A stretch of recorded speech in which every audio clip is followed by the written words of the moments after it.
Now, further, the author decided to go abroad for higher studies for 5 years. आगे खुशवंत सिंह बताते हैं कि when he completed his schooling, when he completed his bachelor degree, he has to go abroad for his further studies. 5 सालों के लिए उन्हें abroad जाना था फर्दर स्टडीज के लिए, पढ़ने के लिए. And he was sure that, वो पक्का उनको यकीन था कि when his grand mother came to know that he has to go abroad, his grand mother will be distressed. उसको ऐसा फील हो रहा था कि जब उनकी ग्रैंड मदर को ये मालूम पड़ेगा कि वो अब्रॉड जा रहे हैं तो उनकी दादी जो थी वो परेशान हो जाएगी. Because the friendship between her and mister Khushwant Singh was, आप खुद ही देख रहे हैं कैसे. आगे, she was not even sentimental when she came to know about the departure of mister Khushwant Singh. Khushwant Singh कहाँ सोच रहे थे कि उनकी दादी को बड़ी परेशानी होगी, बड़ी तकलीफ होगी, she will be distressed. But even she didn't give a single sign of distress on a face. अपने चेहरे पर बिल्कुल भी चिंता का भाव ही नहीं आने दिया when she came to know that he has to go abroad for his further studies. आगे, she came to the railway station to see him off. Distress की बात छोड़िए, दादी उन्हें रेलवे स्टेशन तक सी ऑफ करने आई थी कि his grandson was going to abroad for his further studies. She came to drop him to the station. She showed no emotions. She was absorbed in praying and counting the beads of her rosary. दादी यहाँ पर छोड़ने आई हैं अपने grandson को, mister Khushwant Singh को, station पे. अपनी वही जो माला थी, जो रोजरी थी, उसका जाप कर रही हैं, मंत्रों को बड़बड़ा रही हैं. Silently she kissed his forehead. Khushwant Singh की रवानगी का, जाने का समय आया तो साइलेंटली, धीरे से, सी जस्ट किस्ड हिज फोरहेड. उन्होंने खुशवंत सिंह के माथे पे चूमा और उन्हें प्यार से विदा किया. द ऑथर थॉट दैट, उस समय जब उन्होंने उनकी फोरहेड को किस किया तो that at the same time the author thought that may be this is the last physical touch of his grand mother to him. उनको ऐसा फील हो रहा था कि जैसे ये अंतिम फिजिकली टच है उनकी दादी का उनके साथ. आगे, after 5 years when he completed his study, अपनी 5 सालों की पढ़ाई पूरी करने के बाद, when Khushwant Singh was back to his native place, the city where his mother and father was living, जहाँ वो रह रहे थे, फिर वापस आते हैं तो what he found that कि his grandmother was just waiting for him at the station. दादी खुद उन्हें अपने स्टेशन पे, जिस स्टेशन पे खुशवंत सिंह को आना था, उस स्टेशन पे दादी उन्हें खुद पर्सनली लेने आई थी. when she just saw him, जब उन्होंने उनको देखा तो फट करके तुरंत से उनको अपने आर्म से भर लिया, हग किया. He found her more religious and more self-contained.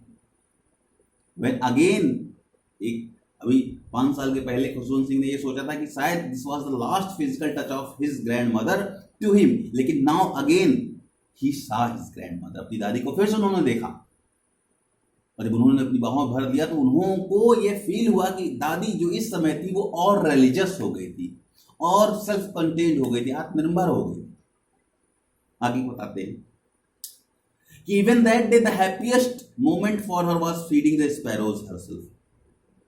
दादी के लिए, जैसे कि in the starting in the story I told you that the happiest moment of grand mother was feeding the sparrows. पूरे के पूरे दिन में सबसे अच्छा समय वही बीतता था दादी का, जब वो स्पैरोज को दाना चुवा रही थी. आज भी वही था, but today something was going to be different. आज कुछ अलग होने वाला. क्या होने वाला था कि for the first time ever the grandmother didn't pray. आज खुशवंत सिंह ने यहाँ बताया है कि फर्स्ट टाइम ऐसा कुछ होने वाला था जो अलग होने वाला था. और अलग हुआ क्या कि for the first time she didn't pray. आज पहली बार ऐसा हुआ था कि दादी जो ग्रैंड मदर थी, she didn't pray. उन्होंने अपनी प्रार्थना नहीं की, अपनी माला को नहीं जपा. what she did then? उन्होंने अपने अड़ोस पड़ोस की सारी औरतों को बुलाया. She just recalled all the neighbours women. अपने पड़ोस की औरतों को बुलाया and she started the song of the warriors. युद्ध का गीत, युद्ध विजय युद्ध का गीत जो होता है, दादी ने वो शुरुआत कर दी, जैसे कि उनका पोता ना आया हो, कोई बहुत बड़ा युद्ध जीत कर कोई आया हो, इस तरीके से उन्होंने जोर जोर से गाना स्टार्ट कर दिया। चूंकि दादी was very old, grand mother age was so old, तो उनके घर वालों को फिक्र होने लगी। किस बात की फिक्र होने वाली कि जिस हिसाब से दादी गाना गा रही थी, in which manner the grandmother was singing, the manner distress the parents. Khushwant Singh के पेरेंट को जिस हिसाब से दादी गा रही थी, उनके उस गाने की लय को, उनके गाने की जोर को, उनकी आवाज को सुनकर उनकी फैमिली वाले थे वो डर रहे थे कहीं ऐसा ना हो कि दादी की तबीयत खराब हो जाए, ग्रैंड मदर की तबीयत खराब हो जाए, and they want to stop her, और उन्हें रोकने का प्रयत्न किया, बट सी डिडंट स्टॉप, लेकिन वो रुकी नहीं, लगातार गाना गाती। पूरी रात गाना बजाना हुआ, and in the next morning she fell ill. अब एक उम्र हो चुकी है उनकी, और लगातार अपने ऊपर, अपने गले के ऊपर, अपनी बॉडी के ऊपर फोर्सफुली वो गा रही, उसका बैड इफेक्ट, उसका एक साइड इफेक्ट पड़ा उनकी बॉडी पे, एंड सी फेल इल, वो बीमार पड़ी अगली सुबह। When she fell ill, Khushwant Singh parents call the doctor, doctor को बुलाया गया। When the doctor diagnosed her, doctor ने उनकी बीमारी को समझा जाना, तो उन्होंने कहा कि इनको बुखार है, फीवर है, इनको आराम की जरूरत है। But the grand mother told all the members that her and is near. Doctor ने कहा इनको आराम की जरूरत है, इनको बुखार है, लेकिन दादी ने, ग्रैंड मदर ने, खुशवंत सिंह की दादी ने अपने फैमिली के मेंबर्स को बुलाया और कहा कि उनका अंत निकट है। And she told the members that she don't want to talk anyone, वो किसी से बात भी नहीं करना चाहती है। The only thing she want to do, एक चीज वो सिर्फ करना चाहती है, and that is only and only prayer. वो किसी से बात नहीं करना चाहती क्योंकि उनका अंतिम क्षण आ गया, और एक ही चीज वो करना चाहती है, and that is only and only prayer. वो भगवान की प्रार्थना करना चाहती है, किसी से बात नहीं करना चाहती। जो फैमिली मेंबर्स थे, दे वांटेड टू क्वेश्चन हर, उन्होंने बड़े सारे प्रश्न पूछे। भाई कोई कहेगा कि हाँ I have to die, I am going to die, तो ऐसे तो कोई ये नहीं कहेगा कि हाँ तुम मर जाओ। तो the same process was here also. उनकी फैमिली ने कहा कि क्या कह रहे हैं आप, लेकिन दादी ने, ग्रैंड मदर ने, खुशवंत सिंह ग्रैंड मदर ने इग्नोर्ड एवरीवन, सबके सबको इग्नोर कर दिया और अपने प्रेयर में मस्त हो गए। After a short while the grand mother's lips were stopped and this sight was seen by Mr. Khushwant Singh. दादी अपने में मस्त थी, किसी किसी बातों का ध्यान नहीं दे रही थी। उसी के कुछ देर के बाद खुशवंत सिंह ने ये नोटिस किया कि दादी के जो लिप्स थे, जो मंत्रों का उच्चारण कर रहे थे, वो धीरे धीरे करके बंद हो गए, एंड जो रोजरी थी उनके फिंगर से स्लिप करके जमीन पे गिर गई। जब ये चीज खुशवंत सिंह ने देखी तो उनको समझ में आ गया कि सी वॉज नो मोर, अब दादी जीवित नहीं थी। She died a peaceful death, उनकी मृत्यु बड़ी शांति से हो गई। She was covered with red shawl, उनकी फैमिली वालों ने, जब दादी की मृत्यु हो गई तो दादी की बॉडी को, ग्रैंड मदर की बॉडी को रेड शॉल से ढक दिया। When the author and the other came to take away the grand mother's body, they met a strange site.